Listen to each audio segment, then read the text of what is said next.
El siguiente bloque es presentado por la Iglesia Metodista Independiente de Chile. Para la sola gloria de Dios.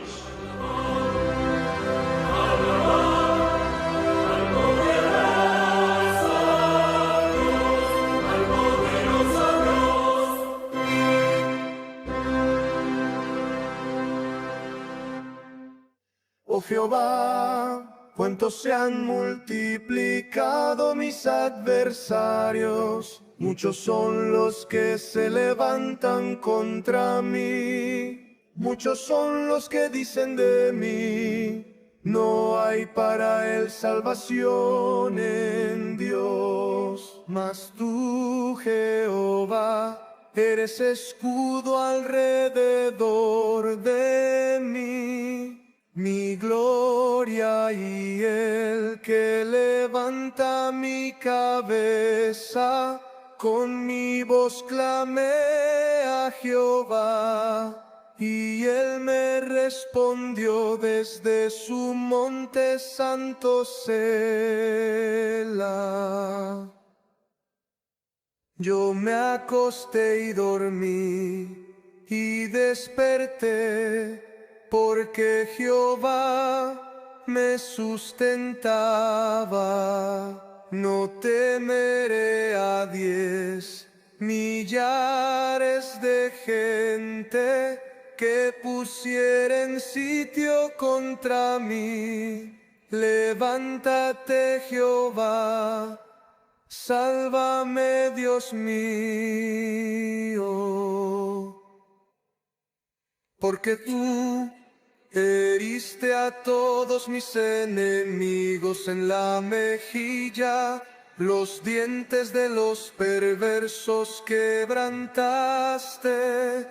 Las salvaciones de Jehová, sobre tu pueblo sea tu bendición.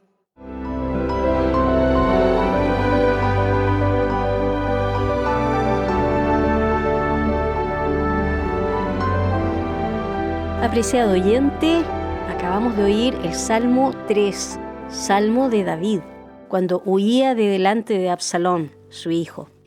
Este es precisamente el encabezado de esta porción de las Escrituras, sobre cuya introducción les invitamos a acompañarnos en el podcast de hoy.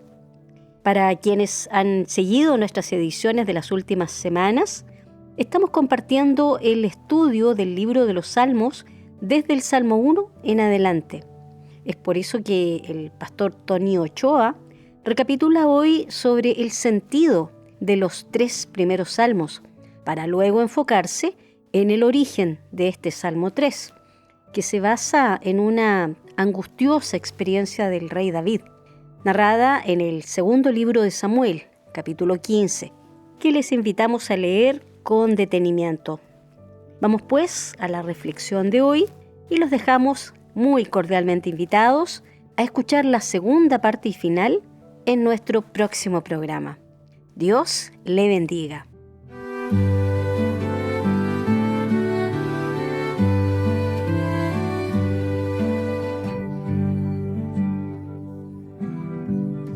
Oh Señor, cuántos se han multiplicado mis adversarios. Muchos son los que se levantan contra mí. Muchos son los que dicen de mí, no hay para él salvación en Dios. Selah. Mas tú, Señor, eres escudo alrededor de mí, mi gloria y el que levanta mi cabeza. Con mi voz clamé al Señor y él me respondió desde su monte santo. Selah. Yo me acosté y dormí y desperté porque el Señor me sustentaba. No temeré a 10 millares de gente que pusieren sitio contra mí. Levántate, Señor, sálvame, Dios mío, porque tú heriste a todos mis enemigos en la mejilla. Los dientes de los perversos quebrantaste. Las salvaciones del Señor sobre tu pueblo sea tu bendición. Selah. ¿Es posible la confianza en Dios? Salmos 3. ¿Por qué digo que ahora sí es posible levantar los ojos al cielo y clamar por ayuda, por justicia y por descanso? Al predicar el Salmo 1 vimos que solo existían 2 caminos y que también solo existían 2 tipos de personas que iban por cada uno de esos caminos, el camino de los malos y el camino de los justos. Y el Salmo nos exhortaba a caminar por el camino de los justos, o sea, no escuchar el consejo de los malos, por el camino de los pecadores, para no tener que terminar sentado en una silla de los escarnecedores, de esos que se burlan de los justos. Los justos son los que quieren seguir al Señor, tienen la justicia del Señor, ¿no?, que es Jesús.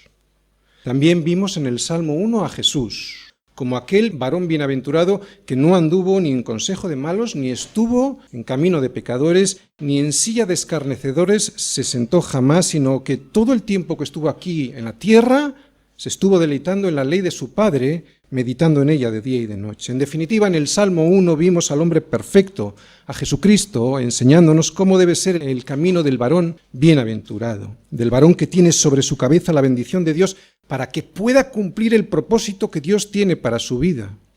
Después, al predicar sobre el Salmo 2, vimos al hombre caído, al hombre en rebelión, y cómo el salmista pues se preguntaba, pues ¿por qué, no? ¿Cuál era el motivo de esa subversión de los hombres que habían decidido andar por el camino de los malos? Es como si el salmista se preguntase qué es lo que les había hecho Dios a los hombres para que éstos se levantaran contra él.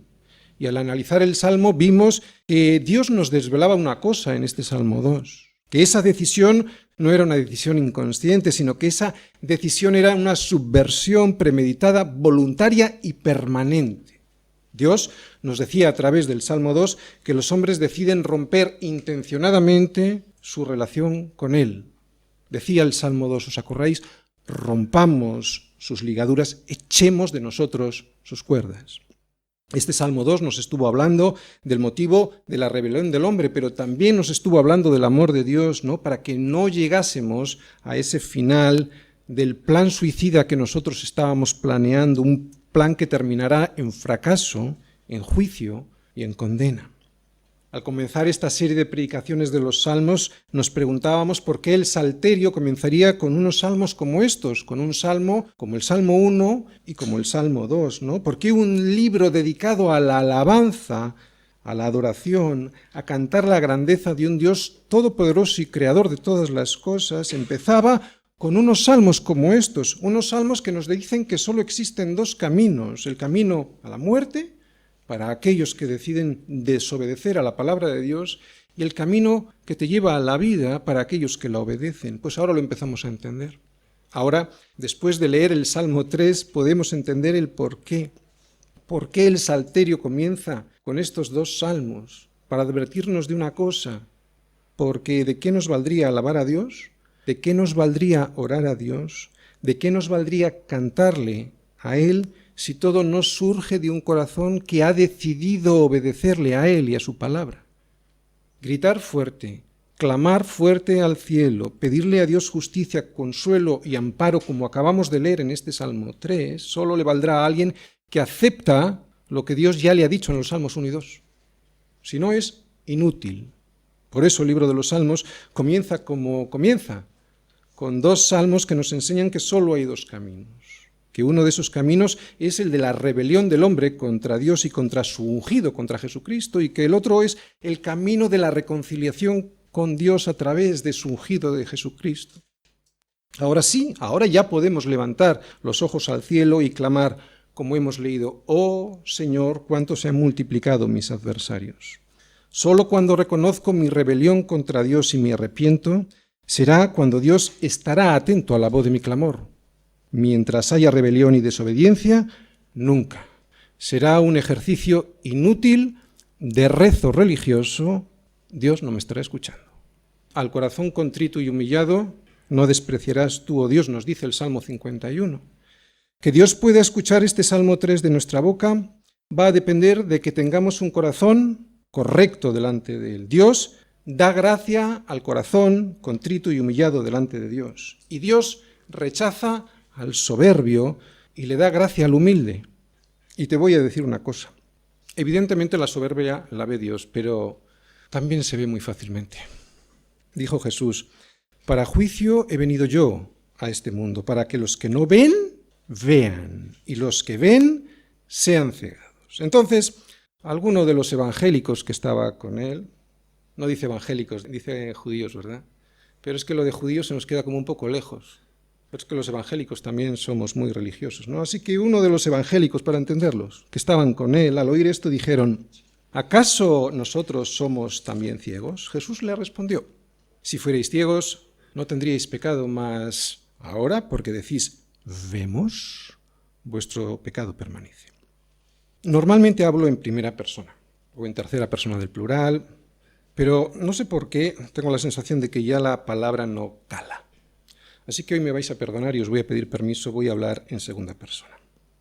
Si tú fueras una persona contrita y humillada, si fueras una persona que declaras tu incapacidad para ver y para oír, y si te rindieras y dependieras del consejo de Dios para suplir tu minusvalía espiritual, entonces vendría la misericordia de Dios a tu vida y empezarías a entender solo cuando te rindas a la evidencia de que eres un ciego con una dependencia absoluta, no relativa, absoluta de Dios y de su ungido, de Jesucristo. Será cuando podrás clamar a Dios por la luz que necesitas para poder andar por esta vida sin estar tropezando con todo.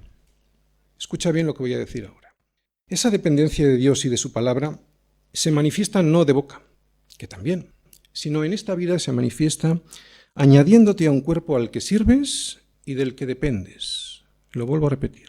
Esa evidencia de que eres dependiente de Dios y de su palabra se manifiesta aquí en esta vida cuando te añades a un cuerpo, y ya sabes lo que es el cuerpo de Cristo es la Iglesia, al cual sirves y del que dependes. No lo entiendes y no lo entenderás nunca, y no por falta de inteligencia, sino por sobra de soberbia. No lo entiendes porque te has hecho sabio en tu propia opinión.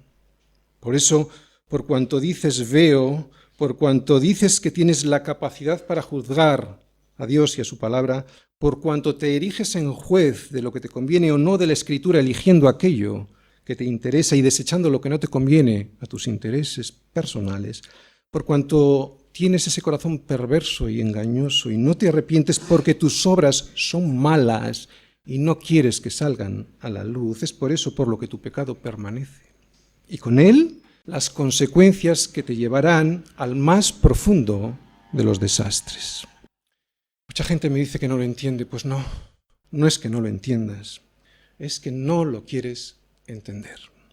No es porque no puedas comprobar la buena voluntad de Dios en tu vida, porque Pablo nos lo dice en Romanos 12, del 1 al 2. Así que, hermanos, os ruego por las misericordias de Dios que presentéis vuestros cuerpos en sacrificio vivo, santo, agradable a Dios, que es vuestro culto racional. No os conforméis a este siglo, sino transformaos por medio de la renovación de vuestro entendimiento para que comprobéis cuál sea la buena voluntad de Dios agradable y perfecta. Mi hermano, no compruebas la buena voluntad de Dios en tu vida, no porque la palabra de Dios no sea comprobable, sino porque las obras del hombre son malas y quieres seguir viviendo en ellas. Por eso, porque quieres seguir viviendo en ellas, es por lo que dices, es que no lo entiendo. Ese pastor dice unas exageraciones, ¿no? Lo está sacando de contexto. Esto no es para mí. Yo soy más inteligente que la Biblia. Mis hermanos que se creen muy santos. Yo puedo determinar lo que está bien y lo que está mal. Pues así jamás podrás comprobar el poder de la palabra de Dios. Porque el poder de la palabra de Dios es comprobable. Pero para eso sabes lo que necesitas, lo que acabamos de leer. Un sacrificio santo, vivo y agradable a Dios. ¿Qué es un culto racional? Fíjate por dónde. ¿Y sabes por qué es un culto racional? Porque a lo primero a lo que somos invitados es a razonar que somos pecadores. Eso es a lo primero a lo que soy invitado, a razonar, a que soy un pecador y que tengo una doble vida que mis amigos y mi familia no conocen, que tengo una situación que estoy escondiendo. Pero resulta que delante de la sociedad, incluso delante de la Iglesia, hago esas cosas piadosas, ¿no?, que esconden pues mi verdadera naturaleza para con ello limpiar mi conciencia y vestirme con unas hojas que son de higuera y que pretenden tapar mis vergüenzas, pero vale de poco. Primero porque Dios ve que estás desnudo y además resulta que los demás también lo vemos. Jesús dijo, y no queréis venir a mí para que tengáis vida. Por eso tu vida se está carcomiendo, porque el veneno que el diablo intenta inocular en tu corazón te está pudriendo y te está llevando a la destrucción de tu vida y la vida de los que te rodean, destrucción que terminará por desmoronarlo todo, y no sé por qué digo las cosas que digo hoy, pero seguramente tendrán un propósito. Pues estás a tiempo de llegar a Él. Pero para eso sabes lo que tienes que hacer, agachar la cabeza y escuchar lo que se te dice a ti, no al vecino. Has de bajar la cabeza para que Él pues pueda poner su yugo, ¿no? Que es fácil, mucho más fácil que el yugo de este mundo. Y tomar su carga, que es ligera, mucho más ligera que el afán y la ansiedad que nos produce el sistema de valores de este mundo, ¿no? Al tomar tus propias decisiones sin contar con Dios. Así que, por favor, si eres uno de estos, deja ya de ser un asistente a la iglesia. Llevas tantos años con una vida estéril y egoísta y solo te estás engañando a ti mismo. Y no queréis venir a mí para que tengáis vida, nos dice Jesús. Puede que alguien piense que debería predicar más suave y de esa manera animarte a descubrir el campeón que hay en ti. No tienes ningún campeón en ti. Te estarías engañando. Mi predicación será fuerte, pero fuerte es la palabra de Dios. Oye, cada vez que la abro es lo que veo. No veo otra cosa en la palabra. Pero que sepas, y yo creo que los que me conocéis ya lo sabéis, estas palabras no son de condena, son para restaurar. ¿De acuerdo? Además era necesario introducir el Salmo 3 de esta manera, porque si os fijáis en el comentario que normalmente ponen los editores al principio de la Biblia en este Salmo 3, dice ahí, fijaros, Salmo de David cuando huía de delante de Absalón su hijo. Y hoy te voy a decir porque estaba huyendo David de delante de Absalón su hijo. ¿Sabes por qué? Era por las consecuencias de su pecado. Vamos a tener muy en cuenta hoy el contexto de por qué estuvo escrito este salmo para entender este salmo, porque si no sabes lo que nos va a pasar, te lo vamos a leer como si fuéramos víctimas. Vamos a Samuel 12, al segundo libro de Samuel 12. Todos recordamos el pecado de David, ¿no? El gran pecado de David con Betsabé. El Señor ya le había perdonado, pero también el Señor le había advertido de las consecuencias de haber tenido en poco la palabra de Dios, ¿no? Vamos un momentito, pues, al segundo libro de Samuel, capítulo 12, para ver el contexto de este salmo y, como os digo, así entender un poquito mejor este salmo, ¿de acuerdo? 12:9. Bueno, ya sabéis lo que pasó, ¿verdad? David se acostó con Betsabé, matando a su marido Urías. Y en el versículo 9, después de que Natán le revela el pecado, dice, el Señor dice a través del profeta Natán, ¿por qué pues tuviste en poco la palabra del Señor, haciendo lo malo delante de sus ojos? A Urías Eteo heriste a espada y tomaste por mujer a su mujer, y ahí lo mataste con la espada de los hijos de Amón. Esto significa que lo envió al frente de batalla, a la primera línea, para que muriera allí. Por eso dice que lo mató David, pero con la espada de los hijos de Amón, ¿no? Para quedarse con su mujer. Versículo 10, por lo cual ahora no se apartará jamás de tu casa la espada, por cuanto me menospreciaste y tomaste a la mujer de Urías Eteo para que fuese tu mujer. ¿Te das cuenta cuál fue el pecado de David? Fue menospreciar la palabra, y esto siempre trae consecuencias. No es tanto el pecado que también en sí, el pecado grande, el pecado con mayúsculas, es menospreciar la palabra de Dios. Eso es lo que trae otras consecuencias que se llaman pecados. Pero lo dice claramente Natán aquí, el pecado es menospreciar la palabra del Señor. Versículo 11, así ha dicho el Señor, he aquí yo haré levantar el mal sobre ti de tu misma casa. Y hoy lo vamos a ver. Y tomaré tus mujeres delante de tus ojos y las daré a tu prójimo, el cual yacerá con tus mujeres a la vista del sol, porque tú lo hiciste en secreto, mas yo haré esto delante de todo Israel a pleno sol. Si queréis ver esto, luego se ve en este mismo libro, en el capítulo 16, versículo 22, ¿no? Pero no vamos a ir ahora ahí. Yo lo que quiero ver es la respuesta de David, porque es muy interesante. Aquí está la clave para poder clamar y ser oído, ¿de acuerdo? Esta es la clave, versículo 13. Entonces dijo David a Natán, es que la mujer me provocó bañándose. ¿Dice eso? Pequé contra el Señor. Y Natán dijo a David, también Jehová, el Señor, ha remitido tu pecado y no morirás. Esto es un corazón conforme a Dios. Es un corazón que no anda justificándose en su pecado. O sea, no se justifica diciendo, es que ¿sabes lo que pasó? Pues ella estaba bañándose desnuda, yo la vi. No. Pequé contra el Señor.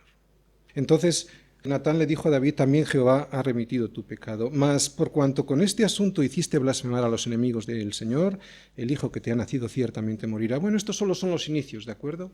Porque el Señor le perdonó su pecado, pero el Señor aunque le dijo no morirás, la consecuencia del pecado es muerte, habla de no morir físicamente, pero también espiritualmente. Sin embargo, como vimos en el versículo 11 que acabamos de leer, el Señor también le advirtió de que el haber tenido en poco su palabra le traía unas consecuencias. Y estas, como hemos leído, serían que el mal se levantaría sobre él desde su misma casa.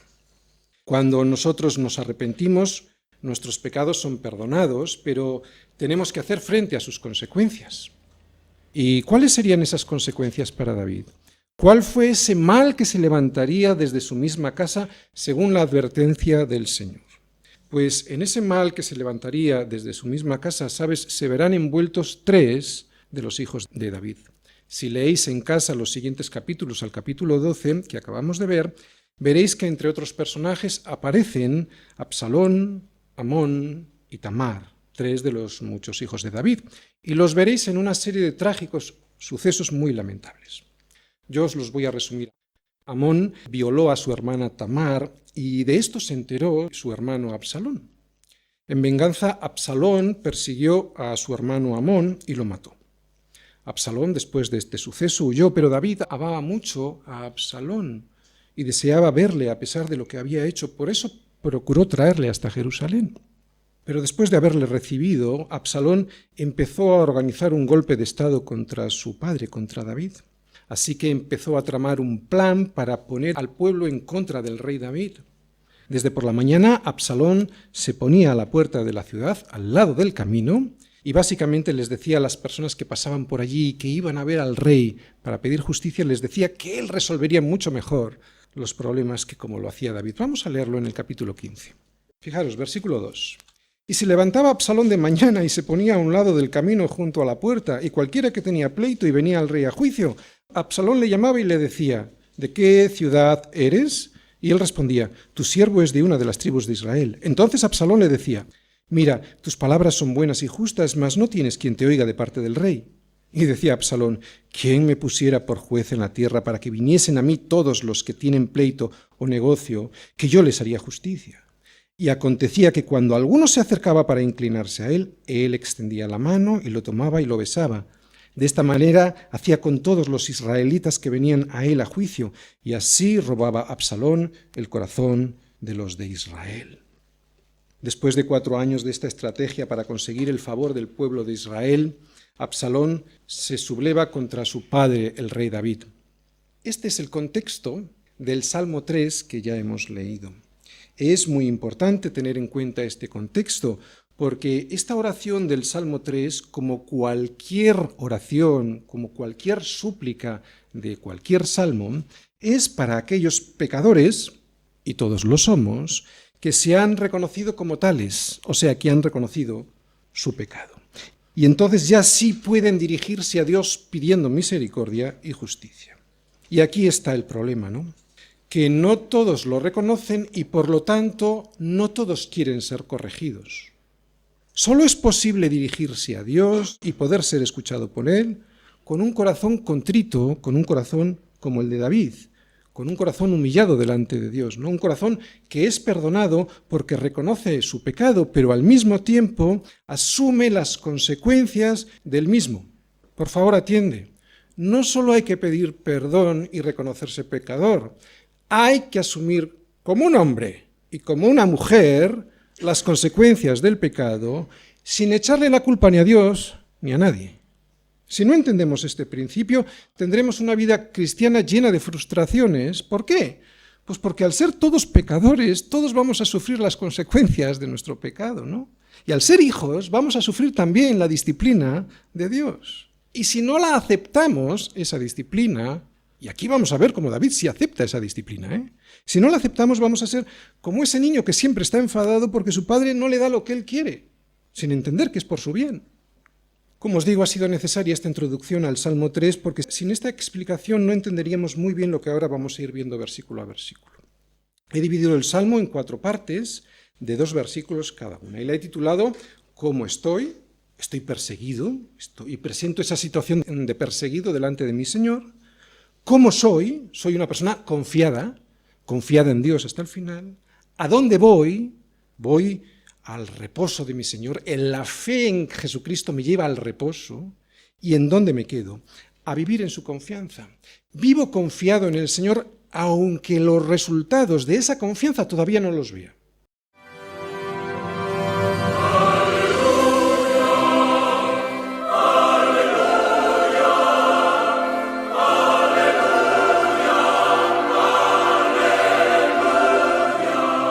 Y aquí concluye nuestro programa de hoy.